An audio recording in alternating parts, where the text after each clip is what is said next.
Bukhari's book, maybe 2 or 3 volumes. 28 printed volumes. There was a scholar named Al-Masarjisi from Iran. He died in about 975 of the Common Era. His book doesn't exist anymore because no one had the courage to copy it. It would be 180 printed volumes. 180 printed volumes. Now, these hadiths, these books often just were full of absolutely unreliable hadiths. Hadiths that were, unreliable, no one was going to use them, they oftentimes had nothing to do with law. And you can ask yourself, and I want you to ask yourself because we'll answer in the next slide, why would people do this?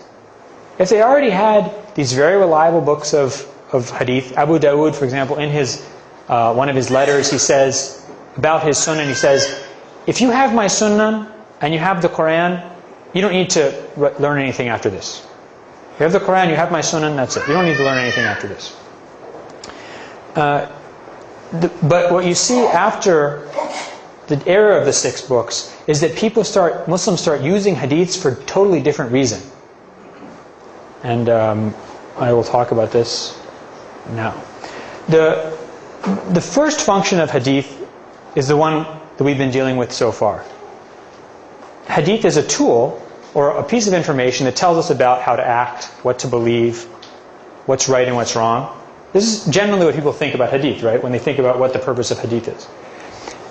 The interesting thing about hadith is that after the time of the 6 books, they start taking on a very different role. They become a medium of connection to the Prophet and a means of excellence and precedence in the scholarly community. This is very complicated language. Let me explain what it means. Imagine you're a Muslim scholar, or you're a student, and you're trying to learn and become a great scholar. What are the ways that you can show that you're, let's say, have a lot of connections to teachers? What's the way you're going to build up your CV?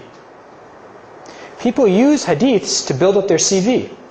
So, if you were able to, let's say, travel widely and hear hadiths from lots of different teachers in Egypt, in Iran, in what's now Afghanistan, in Yemen, then you can have a little hadith collection where you collect one hadith from every single one of your teachers. This is called Mu'jam al-Shuyukh, a collection of hadith where you have one hadith from every one of your teachers. Does it really matter if those hadiths are authentic or not? No, because the purpose of this hadith collection is not to be a legal collection. This is to show all the different places I've been and all the different people I've studied with. And it makes you look even better if you have hadiths nobody else has. Or if you have a shorter isnad than anybody else. Because you can imagine that the isnad is what connects you to the Prophet, right? The Prophet, what connects you to God ultimately. It connects you to the blessing of the Prophet, to his barakah. So, the less degrees of separation, the closer you are to the Prophet. And getting short isnads, or what's called ali isnads, elevated isnads, becomes something that Muslim scholars try to do so that they can feel close to the Prophet. And also, like with CVs, they also, it's kind of a way of showing that you're more accomplished, or have more teachers, or you're more pious than other people. As you can see, none of this really has anything to do with the actual function of hadith as something we use to know about our belief and our law as Muslims. It has to do with how Muslim scholars create their own scholarly culture. Remember, in Islam you don't have a priesthood, right? So how is it that people know when they are inducted into that group of people, the ulama, who have the right to interpret Islamic law and dogma? One of the ways is by having their own connection that goes back to the Prophet. So what we find in some of these later hadith collections, I talked about a Tabarani, remember? He died in 971, he's a guy from Esfahan, his big mu'jam is 28 volumes.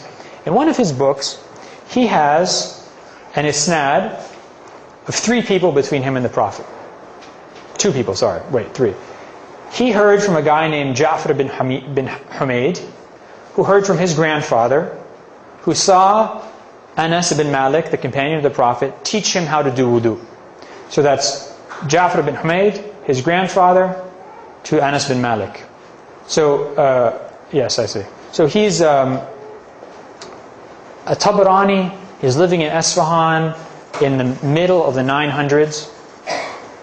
He lived to be around 100 years old. He started learning Hadith when he was 13 years old. So he has this isnad of only 3 people back to the Prophet. Now, that Hadith is totally unreliable. Okay? Nobody ever heard of this guy Ja'far ibn Humayd. No one ever heard of his grandfather. Right?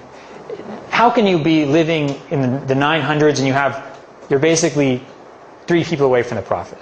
Bukhari's book has 28 isnads in it that are 3 people long. And Bukhari was living 100 years before that.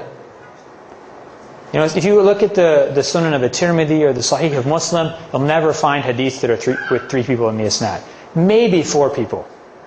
If this guy's living 100 years later, he has a 3-person isnad? Okay. Now, if his last student died around 1038 of the Common Era, he had a student who was a woman who died at around 520 of the Common Era. About 1120 of the Common Era, right?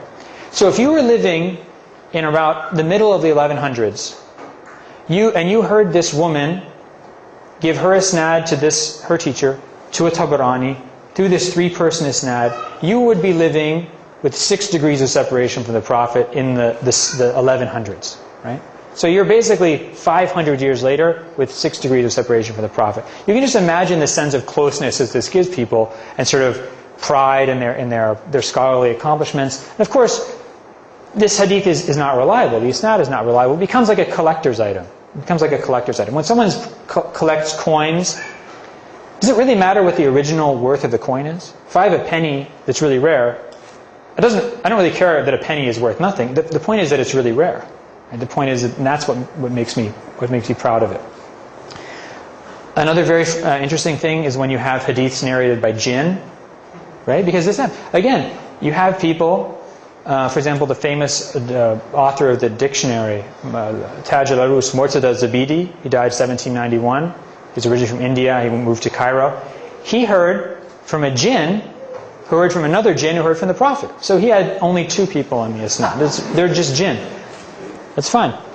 Now, no one is ever going to act on that because Muslim scholars don't accept jinn transmission when it comes to law. So if you meet a jinn and he tells you, by the way, you don't have to pray 5 times a day. That's just I don't know how this happened. It was a big misunderstanding. I heard the Prophet say you don't have to pray 5 times a day. You can't listen to the jinn because jinn transmissions are not admissible in law. It's something that Muslim scholars sort of kept around as this tradition of connection to the Prophet. Okay.